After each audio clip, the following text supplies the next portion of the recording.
I have felt strongly for a while that gender equality is important from a moral standpoint. I think that extending equal rights to both men and women while rejecting equality of outcome would lead to a healthy relationship between the sexes, including more people having children.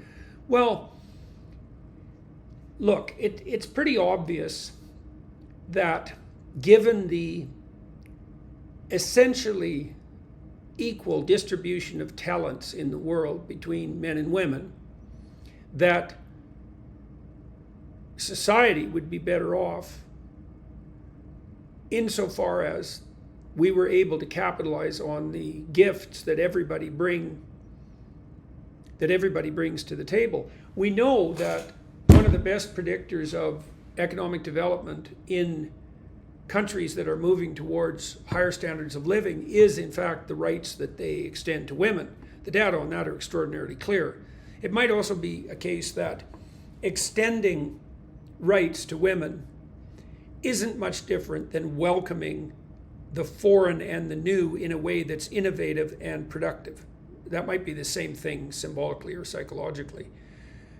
The problem is, and you allude to this in your question, the problem is when equality of opportunity is conflated with equality of outcome. And you're never going to get equality of outcome because there are an infinite number of dimensions across which inequality can be computed. Short people are less likely to be economically successful than tall people, and attractive people are more likely to be economically successful than unattractive people, and young people are healthier than old people, and et cetera, et cetera. There's as many different shades of inequality as there are variants of individuality.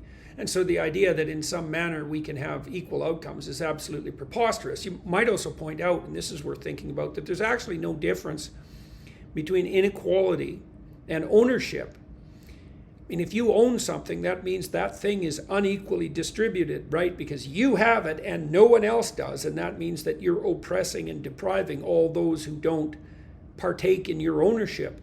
But the problem is, if no one can own anything, because that produces inequality of outcome, which it does by definition, then, well, what's the state where no one can own anything? And the answer to that is it's a state of absolute abject poverty and privation. And so inequality and ownership they're the same. Now, inequality of ownership can become so exaggerated that it poses a danger to the state. And so one of the conundrums that is associated with the unequal distribution of talent and resources is the conundrum of how to deal with emergent extreme inequality. But I would also say, and this is a bit of a side comment, that isn't a problem that's unique to capitalism in any manner. Any economic arrangement that's ever been made by human beings produces inequality. It also might be that inequality is the price we pay for wealth. And here's another way of looking at that.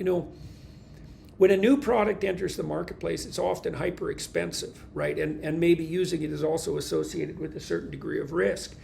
And so you need an initial marketplace that's capable of paying the extremely high costs that are associated with the new technological artifact. Let's say, remember how expensive, say, giant flat screen TVs were, or cell phones earlier than that, or computers, or access to video. Of course, that was only used to be something that extremely deep-pocketed networks could afford. So when some new product enters the market, you need the hyper-wealthy around to establish the initial market. And once enough of the new product has been distributed to the hyper-wealthy, then the merely exceedingly wealthy can afford it, and after that the wealthy, and after that the middle class, and eventually the poor. And in our society, the gap between when the hyper-wealthy have something and the poor have it is very, very short. But the poor have to put up with the fact that the hyper-wealthy get access first for them to get access ever. And that's another reason that we have to tolerate inequality. So yes, equality of opportunity is logical and rational from a social perspective because it allows everyone access to the maximum talent base. It's also necessary psychologically because if people do have talent of one form or another, they pay a very desperate price for not utilizing it. And so if women are somehow narrowed into a unidimensional fate, which I suppose would most likely be something like subjugation to marriage and child bearing and rearing, then they don't have that.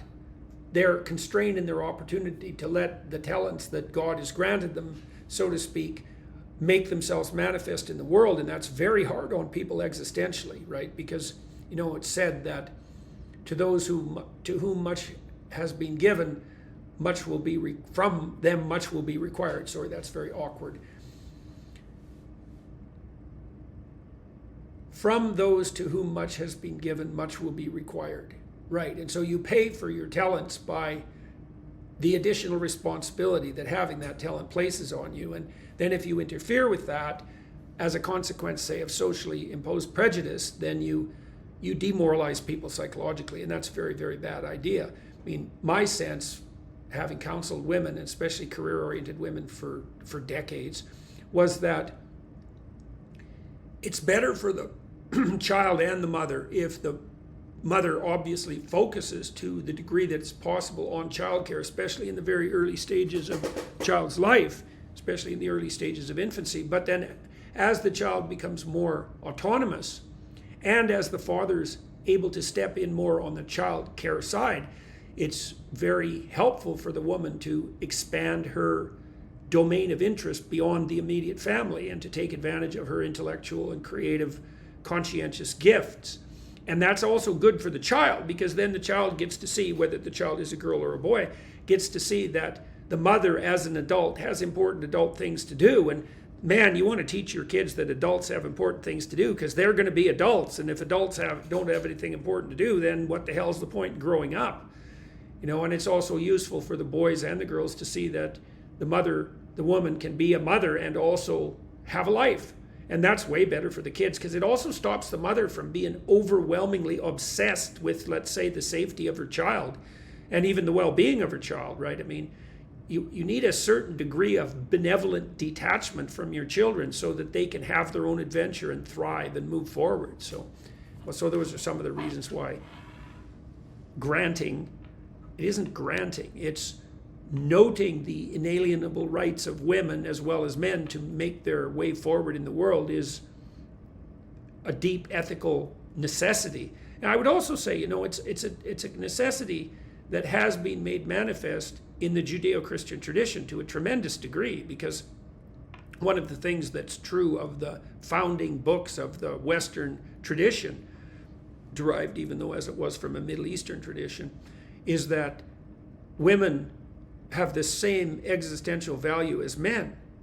And I mean, that's proclaimed in the opening documents of Genesis, that men and women are both made in the image of God, and that they contribute equally to the unfolding revelation of and maintenance of creation.